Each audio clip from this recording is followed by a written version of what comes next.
ಈಗಾಗಲೇ ಹೇಳಿದಾಗೆ ಇದು ಚುನಾವಣಾ ಪ್ರಚಾರಕ್ಕೋಸ್ಕರ ಮಾಡ್ತಿರುವಂತ ಸಭೆ. ಗೊತ್ತಿದೆ, ಚಾಮುಂಡೇಶ್ವರಿ ಕ್ಷೇತ್ರದಲ್ಲಿ ನಾವು ಕಳೆದ ಬಾರಿ ಗೆದ್ದಿದ್ದು 2008ರ ವಿಧಾನಸಭಾ ಚುನಾವಣೆಯಲ್ಲಿ ಸತ್ಯಪ್ಪ ಅವರು ಗೆದ್ದಿದ್ರು. ಅದಾದ ನಂತರ 2009 ಲೋಕಸಭಾ ಚುನಾವಣೆಯಲ್ಲಿ ಗೆದ್ವಿ.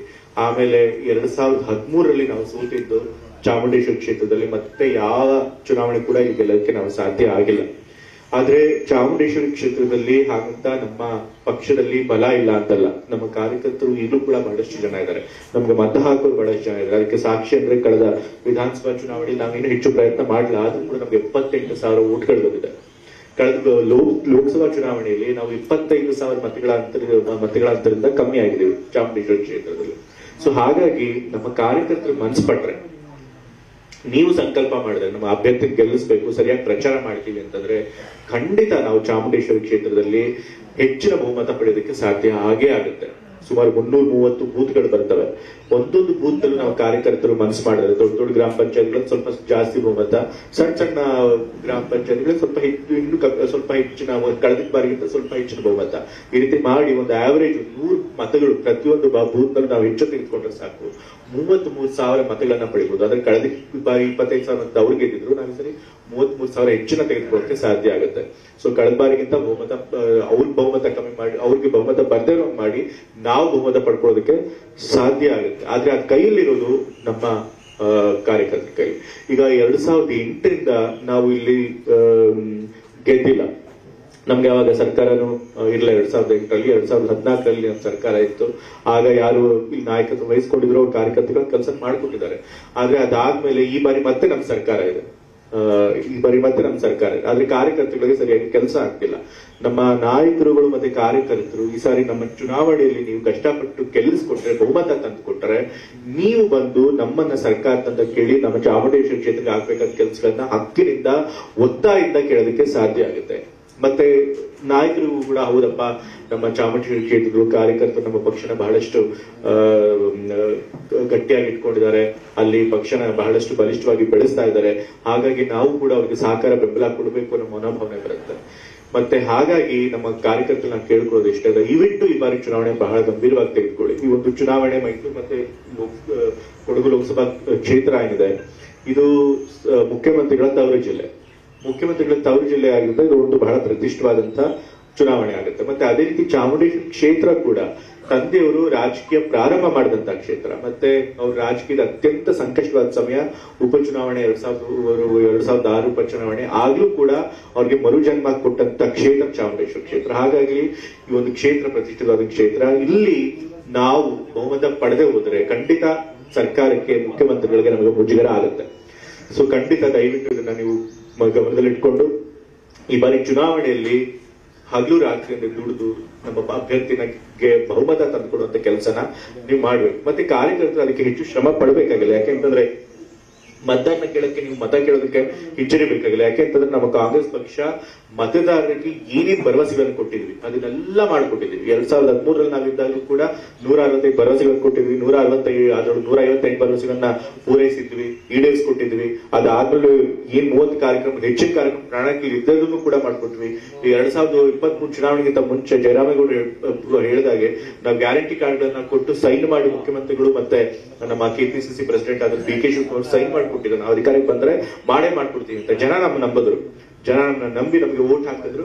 ಅವ್ರ ನಂಬಿಕೆಯನ್ನ ಉಳಿಸ್ಕೊಂಡಿದೀವಿ. ಅಧಿಕಾರಕ್ಕೆ ಬಂದಂತ 9 ತಿಂಗಳೊಳಗೆ 5 ದೊಡ್ಡ ಕಾರ್ಯಕ್ರಮಗಳು, 5 ಗ್ಯಾರಂಟಿ ಕಾರ್ಯಕ್ರಮಗಳು ಏನಿತ್ತು, ಸಣ್ಣ ಪುಟ್ಟ ಕಾರ್ಯಕ್ರಮ ಅಲ್ಲ, 58,000 ಕೋಟಿ ಒಂದು ವರ್ಷಕ್ಕೆ ಖರ್ಚಾಗುವಂತ ಕಾರ್ಯಕ್ರಮಗಳು. ಆ ಕಾರ್ಯಕ್ರಮಗಳನ್ನ 9 ತಿಂಗಳೊಳಗೆ ನಾವು ಅನುಷ್ಠಾನ ಮಾಡಿ ತೋರಿಸ್ತೀವಿ. ಅದು ಸಣ್ಣ ಸಾಧನೆ ಅಲ್ಲ. ಬಹುಶಃ ಭಾರತದ ಇತಿಹಾಸದಲ್ಲಿ ಯಾವ ಸರ್ಕಾರ ಕೂಡ ಅಧಿಕಾರಿ ಬಂದ 9 ತಿಂಗಳಲ್ಲಿ ಈ ತರ ಗ್ಯಾರಂಟಿಗಳನ್ನ ಈಡೇರಿಸಿಕೊಟ್ಟಿಲ್ಲ. ತಮಿಳುನಾಡಲ್ಲೂ ಕೂಡ ಇದೇ ರೀತಿ ಇಷ್ಟೊಂದು ಗ್ಯಾರಂಟಿಗಳನ್ನ ಕೊಟ್ಟಿದ್ರು. ಅವ್ರು 3 ವರ್ಷ ಆದ್ರೂ ಕೂಡ ಈಡೇರಿಸಿರಲಿಲ್ಲ. ಇನ್ನೂ ಸಮಯ ತೆಗೆದುಕೊಳ್ತಿದ್ರು. ಯಾವಾಗ ನಾವು ಎಲ್ಲಾ ಗ್ಯಾರಂಟಿಗಳನ್ನ ಅನುಷ್ಠಾನ ಮಾಡಿದ್ವಿ, ಅವರು ಕೂಡ ಅದನ್ನ ನೋಡಿ ಜನ ಪ್ರಶ್ನೆ ಮಾಡ್ತಾರೆ ಅಂತ ಅವರು ಕೂಡ ಕೊನೆಗೆ ಗ್ಯಾರಂಟಿಗಳನ್ನ ಅನುಷ್ಠಾನ ತಂದ್ರು.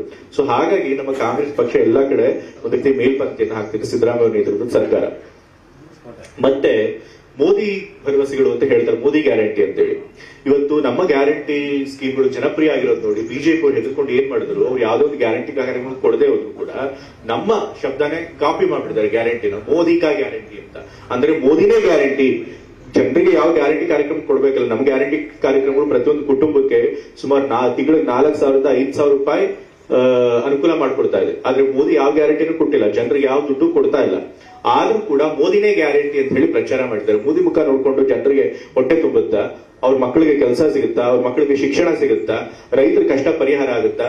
ಸೊ ಹಾಗಾಗಿ ನೀವು ಮೋದಿ ಕೊಟ್ಟಂತ ಭರವಸೆಗಳೆಲ್ಲ ಸುಳ್ಳು ಅನ್ನೋದನ್ನ ಜನರಿಗೆ ಮನವರಿಕೆ ಮಾಡ್ಕೊಡ್ಬೇಕು. ಇವತ್ತು 15 ಲಕ್ಷ ಕಪ್ಪು ಹಣ ತರ್ತೀವಿ ಅಂತಂದ್ರು, ಅದ್ರ ಕಪ್ಪು ಹಣ ತಂದು ಎಲ್ರಿಗೂ 15 ಲಕ್ಷ ರೂಪಾಯಿ ಅಕೌಂಟ್ಗೆ ಹಾಕ್ಬಿಡ್ತೀವಿ ಅಂದ್ರು, ಕಪ್ಪು ಹಣನೂ ಬರಲಿಲ್ಲ, ಯಾರ ಅಕೌಂಟ್ಗೆ 1 ಪೈಸೆನೂ ಬರಲ್ಲ. ರೈತರ ಆದಾಯ ದುಪ್ಪಟ್ಟು ಮಾಡ್ತೀವಿ ಅಂದ್ರು, ಅದು ಆಗ್ಲಿಲ್ಲ. ನಿರುದ್ಯೋಗ ಹೋಗ್ಲಾಡಿಸ್ಬಿಡ್ತೀವಿ ಅಂತಂದ್ರು, ಆದ್ರೆ ಇವತ್ತು ನಿರುದ್ಯೋಗ ಇನ್ನೂ ಜಾಸ್ತಿ ಆಗೋಗಿದೆ.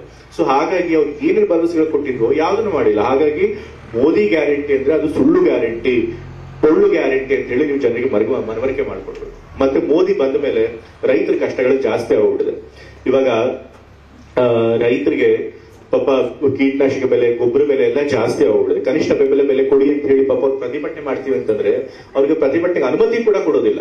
ಡೆಲ್ಲಿ ಬಾರ್ಡರ್ ಒಳಗೆ ಬರಕ್ ಬಿಡ್ಲಿಲ್ಲ ಅವರು. ಸೊ ರೈತರನ್ನ ಹಕ್ಕುಗಳನ್ನು ಕೂಡ ಕಸಿದುಕೊಳ್ತಾ ಇದೆ ಮೋದಿ ಸರ್ಕಾರ.